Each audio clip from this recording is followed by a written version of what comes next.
বিদায়ী ২০২৪ সালের ট্যাক্স ফাইলিংয়ের সময় ঘনিয়ে আসছে। নতুন বছরের জানুয়ারি মাসের শেষের দিকে শুরু হয়ে জরিমানা ছাড়াই এপ্রিল পর্যন্ত চলবে ট্যাক্স ফাইলিং দাখিল কার্যক্রম। এই জন্য প্রস্তুতি নিচ্ছেন সংশ্লিষ্টরা। চিন্তামুক্ত হতে দেখে শুনে বুঝে ভালো প্রফেশনালের কাছ থেকে ট্যাক্স ফাইলিংয়ের পরামর্শ বিশেষজ্ঞদের।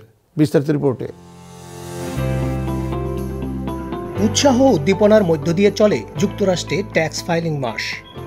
নতুন এবং পুরাতন সবাই বেশ আগ্রহের সাথে ট্যাক্স রিটার্ন দাখিল করে থাকেন। পুরো কার্যক্রম শেষ করতে কী ধরনের কাগজপত্র লাগবে এই বিষয়ে অনেকেই পড়ে যায় চিন্তায়।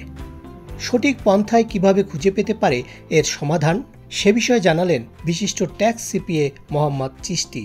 ট্যাক্স সিজন শুরু হওয়ার আগে 2024-এ কিছু কাজ করতে পারেন আপনারা ট্যাক্স সিজনের জন্য রেডি হওয়ার জন্য।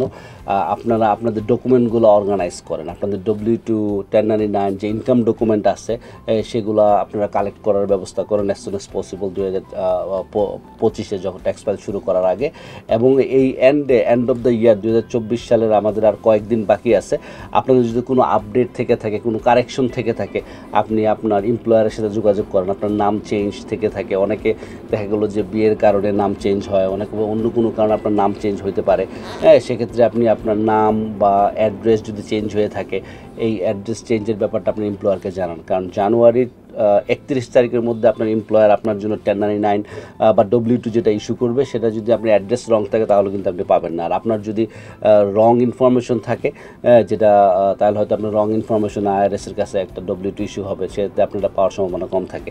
কারণ যদি আইটেন নাম্বার থেকে থাকে, সেটা যদি আপডেট করার দরকার থাকে সেটা আপনারা আপডেট করেন 25 সালে আপনার 1099 ইস্যু করার আগে। আর যেটা বলবো যে অনেকেই আছে, আমরা জানি যে এখন গিগ ইকোনমি, অনেকেই মোর দেন ওয়ান জব করেন। আপনাদের যদি মাল্টিপল জব থেকে থাকে, তো এখন সময় হচ্ছে আপনার এমপ্লয়ীদের সাথে কানেক্ট করে তাদের সাথে যে আপনার 1099 যদি প্রপার রাইট অ্যাড্রেসে যায় সেটার ব্যবস্থা করা। আর কিছু যদি আপডেট দেয় আমি বা অ্যাডভাইস দেই, যদি কারো যদি স্টক মার্কেট ইনভেস্টমেন্ট থাকে, আপনারা ওয়াশ সেলের ব্যাপারটা মাথায় রাখতে পারেন, লস হারভেস্টিংয়ের ব্যাপারটা মাথায় রাখতে পারেন। দেখা গেলো যদি আপনার যদি বেশি লাভ হয়ে যায়, লস মেকিং শেয়ারগুলো বিক্রি করে দিতে পারেন, তাহলে আপনি হয়তো ট্যাক্সের ক্ষেত্রে একটু সেভ করতে পারবেন। আর ডকুমেন্টগুলো গ্যাদার করা হচ্ছে মোস্ট ইম্পর্টেন্ট। যেহেতু ট্যাক্স সিজন শুরু হওয়ার পর আপনারা রাশ করে ডকুমেন্ট গ্যাদার করতে গেলে অনেক সময় তো অনেক ডকুমেন্ট মিসিং থেকে যায়, তা প্রপারলি ট্যাক্স ফাইলটা করা তখন সম্ভব হয় না। তো এখন থেকে যদি প্রিপারেশন নেন, তাহলে আপনি একটা সঠিকভাবে ট্যাক্স ফাইলটা করতে পারবেন, নির্ভুলভাবে ট্যাক্স ফাইলটা করতে পারবেন। প্রতি বছর যুক্তরাষ্ট্র সরকারের পক্ষ থেকে নতুন এবং পুরাতন ট্যাক্স রিটার্ন দাখিলকারীদের জন্য থাকে বিভিন্ন রকমের অফার। এর মধ্যে চাইল্ড ক্রেডিট অন্যতম।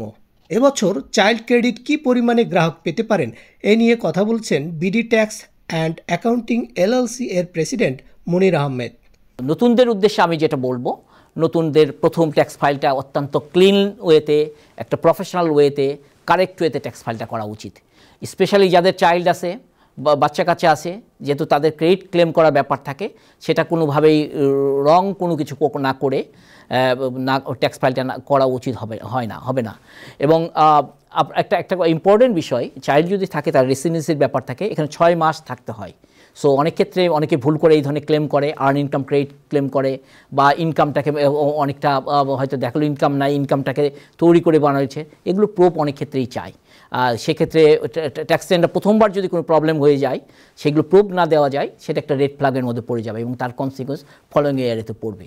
তবে এই জন্য একটা কারেক্ট ওয়েতে ট্যাক্স ফাইল করে এবং একজন রাইট প্রফেশনাল খুঁজে বের করে ট্যাক্স ফাইলটা করাটা হলে ভেরি ইম্পর্টেন্ট। আমাদের নতুনদের উদ্দেশ্যে আমার এটাই আহ্বান। জীবনের প্রথম ট্যাক্স ফাইল দেখে শুনে বুঝে ভালো জায়গা এবং সর্বজন গৃহীত ব্যক্তির কাছে বা প্রতিষ্ঠানের কাছে ফাইল করার জন্য বলেছেন মক্কা ট্যাক্স অ্যান্ড মাল্টি সার্ভিসেসের প্রেসিডেন্ট কবির আহমেদ চৌধুরী।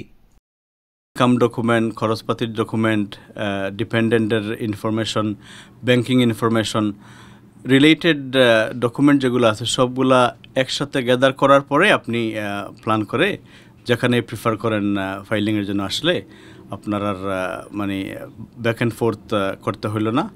কেউ যদি সময়ের মধ্যে ট্যাক্স ফাইলিং করতে না পারেন, তারা অবশ্যই ফেডারেল থেকে সময় নিয়ে ট্যাক্স ফাইল করতে পারবেন বলে আশাবাদ ব্যক্ত করেন বিশেষজ্ঞরা। SK সোহাগ, টাইম টেলিভিশন, নিউ ইয়র্ক।